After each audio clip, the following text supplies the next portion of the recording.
just thrilled to introduce Dr. Gad Vatine to you. Dr. Vatine is an outstanding researcher who is at the forefront of CCHS cellular molecular research. His bioengineered induced pluripotent stem cell platforms give real hope in uncovering the disease intricacies associated with CCHS.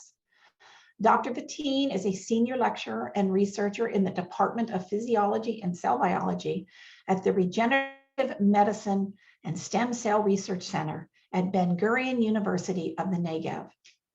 Dr. Vatine received his doctorate in neurobiology from Tel Aviv University and completed postdocs in neurobiology at Bar Ilan University in Tel Aviv and in regenerative medicine at Cedars-Sinai Medical Center, Los Angeles. Dr. Vatine's research is studying the mechanisms underlying rare genetic neurological disorders using patient-derived stem cells.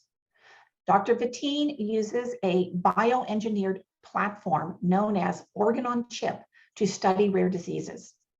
The organ-on-chip technology enhances the physiological relevance of stem cells, and this can lead to greater understanding of disease-causing mechanisms. Dr. Vatine has established a fully functional stem cell core facility at Ben-Gurion University to study CCHS and other rare neurological disorders. The CCHS network has enthusiastically funded for the last several years the research conducted by Dr. Vatine and his fellow collaborator, Dr. Ashkenazi, who is also presenting in this lecture series. Dr. Vatine will be talking about the disease in a dish platform and how he is using it to uncover mechanisms underlying CCHS pathologies. So welcome, Dr. Vatine. Hi, everyone. My name is Gad Vatine. I'm an assistant professor from the Department of Physiology and Cell Biology and from the Regenerative Medicine and Stem Cell Research Center at Ben-Gurion University.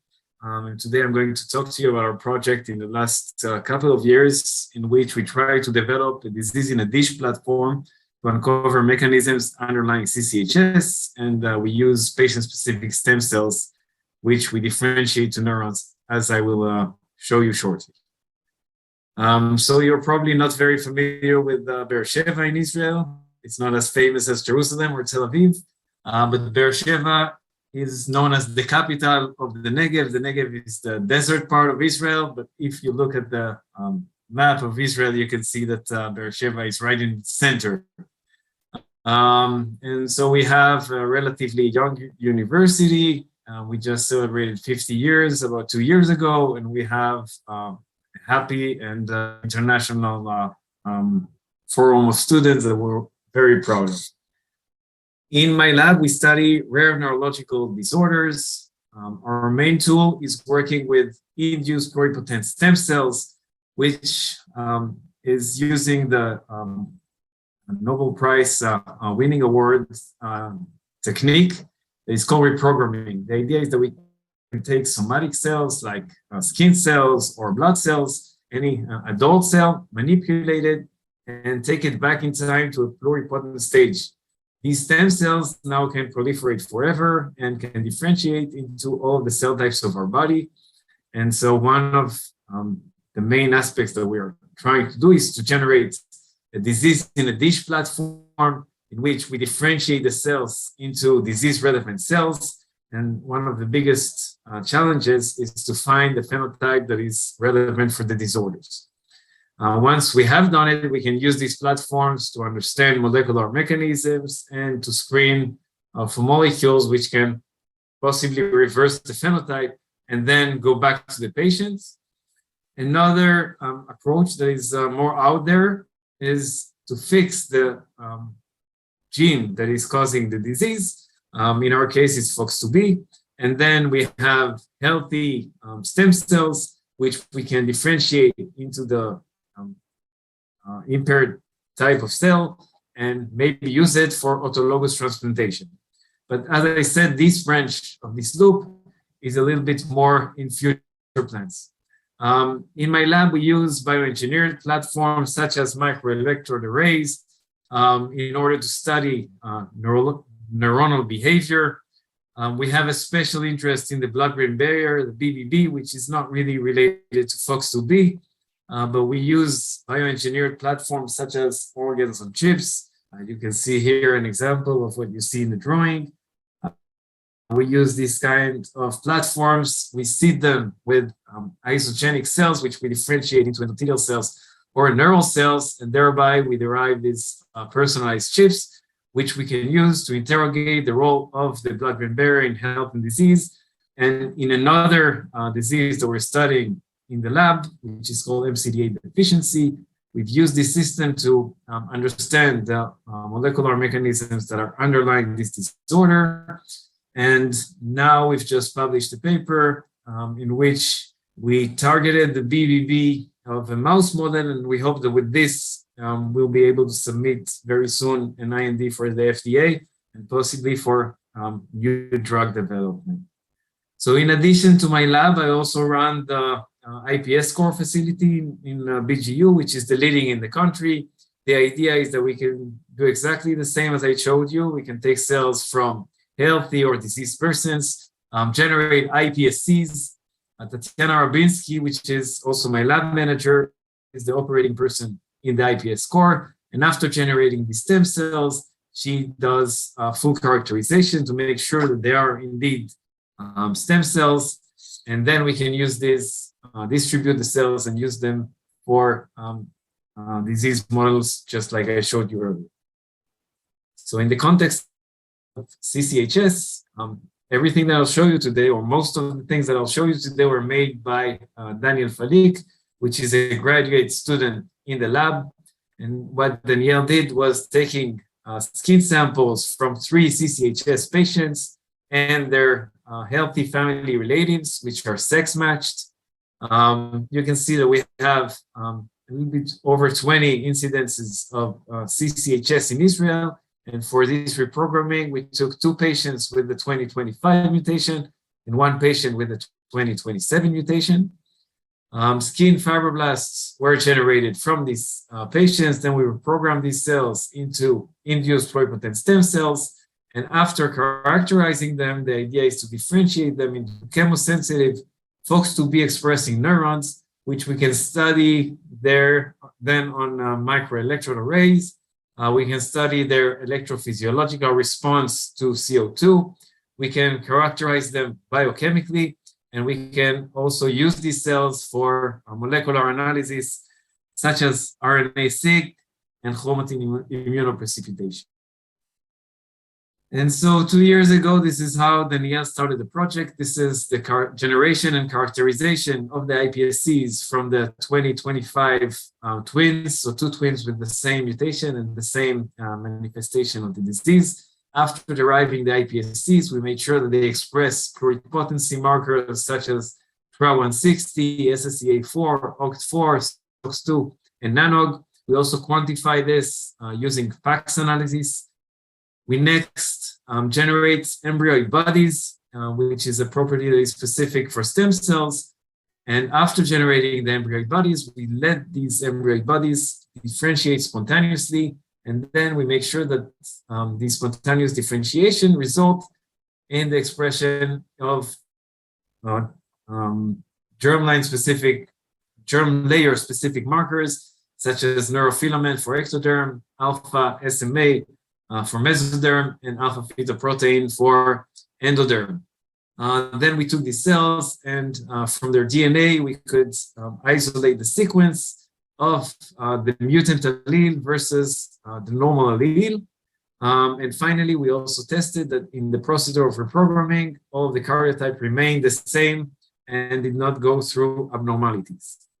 So this was already published in 2020, but since then, Danielle generated 3 additional lines. So the same characterization as I just showed you. I would not get into details because it's getting maybe a little bit boring. But here we have the 2027 patient and the control of the 2025 patient, as well as the control of the 2027 patient. This is part of a manuscript that was recently submitted in collaboration with the lab of Avi Ashkenazi from Tel Aviv University. In addition to this, Meshi Zorsky, which is also a graduate student in the lab, she used the CRISPR-Cas9 system to generate an isogenic iPSC line. So she targeted it to the second exon of FOX2B, and this is the prediction of the frame shift that was inserted here, and which result with the truncated protein. And so this is how the genomic sequence look like. These cells still express pluripotency markers, and they have a normal karyotype, and these not really represent the disease, because disease patients are usually not knocked out from FOX2B. But we think that these cells can serve as a tool to study FOX2B functions. All right, now that we have these iPSCs, this comprehensive set of iPSCs, what would we do with them? We'll differentiate them into disease-relevant cells in order to study FOX2B functions in cell-relevant types. So we've recently published this snapshot, again, with my collaborator, Avi Ashkenazi from Tel Aviv University, in which we describe several autonomic nervous system disorders. Among them, we also have FOX2B and or CCHS. And in CCHS, as you all know, FOX2B is the mutated gene. And so we wanted to study first these postganglionic nerves that should express FOX2B. And therefore, Dr. Reol Tesher, the former postdoc in the lab, used this protocol, which he adopted, in order to differentiate the iPSCs with these 4 different stages into sympathetic neurons that express FOX2B. And as you can see, FOX2B is already expressed at earlier stages, already at day 10, and it is still expressed when these cells are differentiated at day 31, fully differentiated into beta-3 tubulin neurons, which express these FOX2B. Now we've conducted this differentiation with the different cell lines. So here you can see the control lines versus the disease lines, and they were all able to differentiate into neurons that express beta-3 tubulin and the chemosensitive marker A2H1. They also expressed the sympathetic marker, tyrosine hydroxylase, peripherin, which is a marker of peripheral neurons, and importantly, they also express FOX2B. So all of these were able to differentiate properly. We next wanted to analyze the electrophysiological property of these cells, and we use this microelectrode array system, this MIA system that we have in the lab. This system has 24 wells in which the bottom of the wells is coated with gold electrodes, which is what you see here. The idea is to take the iPSCs and differentiate them on the electrodes. And once they become neurons, we're able to detect their neuronal activity. So this is, for example, view of the 16 electrodes that are in a single well that is located here. And you can see here the action potentials that are recorded from each of these electrodes. Now, when we differentiated these neurons over a long period of time, we could see that the spontaneous electrophysiological activity, which is a measure for maturity of the neurons, reaches its peak at 53 days of differentiation. So we think that this is where we should conduct our experiments, differentiate the cells more than 31 days, reaching 53 days of differentiation. In addition, we started a collaboration with the lab of Shani Stern from Haifa University of Haifa, and specifically Dan Roach is the graduate student that performed these patch clamp experiments. And here you can see a picture of this electrode that enters a neuron that is cultured in vitro. And here we've seen that neurons that are derived from CCHS patients are hypoexcitable, meaning that they require a higher threshold in order to generate an action potential. when they're cultured under low pH, but not under normal pH. Now, this is very preliminary yet. You can see that we only have a few patches from just a single cell line, but these could represent a disease-relevant phenotype, which is exactly what we need in order to study mechanisms and possibly test future treatments. This is part of the paper that we've just published with Avi Ashkenazi, and not published, just submitted with Avi Ashkenazi. And here we follow the expression of FOX2B within the cell using a FOX2B specific antibody. And here you can see the controls here and here versus the two disease lines that we looked at. And here it's the most obvious. You can follow the yellow arrows. You can see that in the disease line, there is some mislocalization of FOX2B that fails to translocate into the nucleus. And this has been shown before in cell lines, but here the novelty is that we do not overexpress FOX2B. This is the endogenous expression, and we can still see that a portion of FOX2B mislocalizes and stay in the cytoplasm. Now, I cannot get into too details, but we believe that by staying in the cytoplasm, FOX2B intervenes with the action of proteasome or a ubiquitin-related ligase enzyme. And more than the pictures, we've quantified this and show that the nucleus localization is decreased in the patient's cells, and the cytoplasmic intensity is increased in the patient cells compared to the controls. So this is again another part of the project in which we try to identify transcriptional targets of FOX2B, because really not much is known about FOX2B downstream pathways. And here we use cut and run assay. The general idea is that we permeabilize the cells. We use a FOX2B specific antibody that will attach FOX2B where it is fused, where it's attached to the genomic DNA, and then we insert an enzyme that is called aminase that attaches to this antibody and cuts the DNA in proximity to the attachment of the protein, right? And then we extract the DNA, and this DNA we can send for sequencing. And again, these are very preliminary results, but you can see that here in the control FOX2B line, FOX2B is attached to the FOX2B promoter. This was already shown by Diego Forensari in neuroblastoma cells, but here again with endogenous expression of FOX2B, we can see that FOX2B regulates itself, but in the disease line, it does not regulate itself anymore. And this is also compared to IgG, which has a non-specific binding. FOX2A, another target that was shown, FOX2B was shown to regulate, also has more attachment in the control line compared to the disease line. And the same goes for SOX10 and DBH, two additional targets of FOX2B.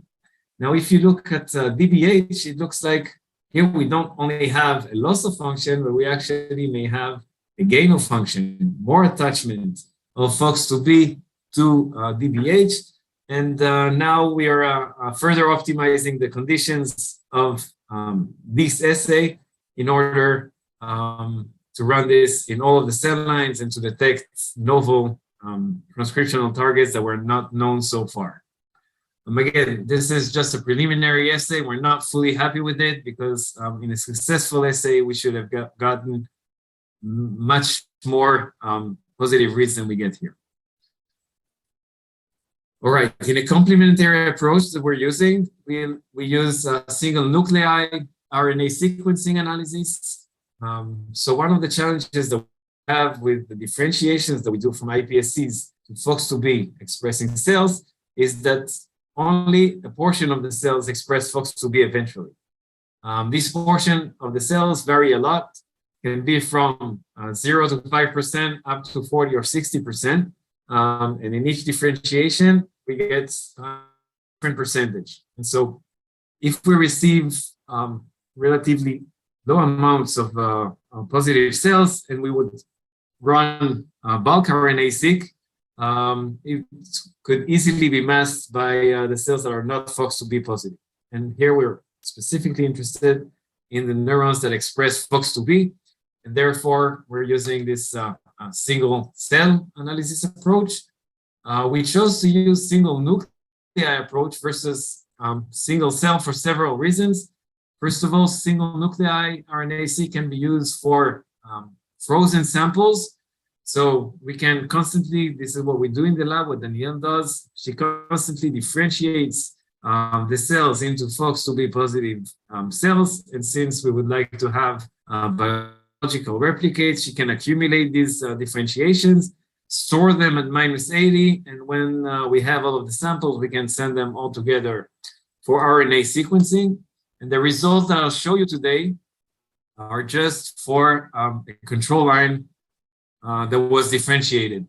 And the procedure is that we homogenize the cell cultures, then we isolate the nuclei, we run the nuclei in a 10x apparatus where each cell or each nuclei is entered into an oil bubble along with a fragment of DNA to mark the cell and give them a specific library. Then these cells are sequenced and we can run this single nuc RNA-seq. And so this is the results that we got from this analysis, again, just of one control line, differentiated twice, so it's biological replicates. And you can see here different clusters of cells which are based on differential gene expression. Now these genes that are here, they may be of low QC, but we're uncertain of it yet. And the reason for it that they may be low QC is that they have relatively high levels of mitochondrial genes and low levels of UMIs. Both of these parameters are kind of quality control for using the cells. However, the mitochondrial genes are still lower than the threshold that is needed to discard the cells. And so we're still not sure about this population of cells. We're not discarding it yet. So once we've done this, we wanted to characterize the different clusters that we have in our analysis, and we could identify based on known markers, neural crest progenitors that expressed, for example, ITGA4, FOX2B, and SOX10. These were detected in two distinct populations, so cluster number 10 here and cluster 1. You can see here that they express here higher level of this marker. Sympathetic neurons based on RBFOX3, FOX2B, TH, DBH, and peripherin were detected in these two clusters, cluster 9 and cluster 3, which you can see here are marked with red because they express these markers. And when we look at undifferentiated iPSCs or marker for undifferentiated iPSCs, just like I showed you in the earlier slides, we can see that they are not here in this analysis, which is encouraging because the iPSCs were further differentiated. When we look at the expression of FOX2B, we can detect some FOX2B expression within the clusters of interest. Specifically, we see relatively higher level of expression in cluster number 9, which is the cluster of sympathetic neurons, which we're interested in. So the future directions here is, first of all, to run these experiments with all of the cell lines that we have with the necessary replicates. Then within each of these clusters, we would like to compare the gene expression of FOX2B positive cells versus FOX2B negative cells. And in this way, to identify FOX2B specific pathways in sympathetic neurons. So to summarize what I've showed you so far, we've generated iPSCs from 3 different CCHS patients and from their healthy family relatives. In addition, we used the CRISPR-Cas9 system in order to generate isogenic lines in which we completely depleted FOX2B expression. We've adapted a protocol for differentiating iPSCs into spontaneously active sympathetic neurons. We have shown using electrode clamp or patch clamp that CCHS derived sympathetic neurons may be hypoexcitable under low pH, but not under normal pH. At the biochemical phenotype, we've showed you that FOX2B fails to fully translocate into the nuclei.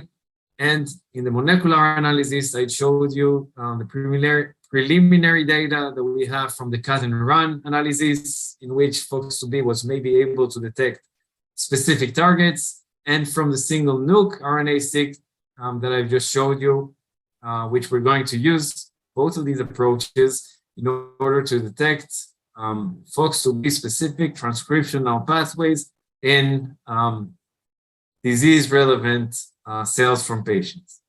And this is where I will end. I would like to thank all of our collaborators, especially the lab of Avi Ashkenazi, the lab of Shani Stern, and also all of the members of my lab here, and specifically Daniel Falik and Dr. Reut Eshel, which participated and generated most of the data that I showed you so far. In addition to our collaborators, I would like to thank, first of all, Yad Leneshima, who approached us with this fascinating project that we were happy to take over. And Yad Leneshima also helped us with getting samples from patients.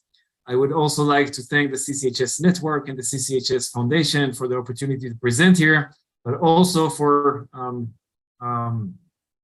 the funding that support all of the important research that we're doing here.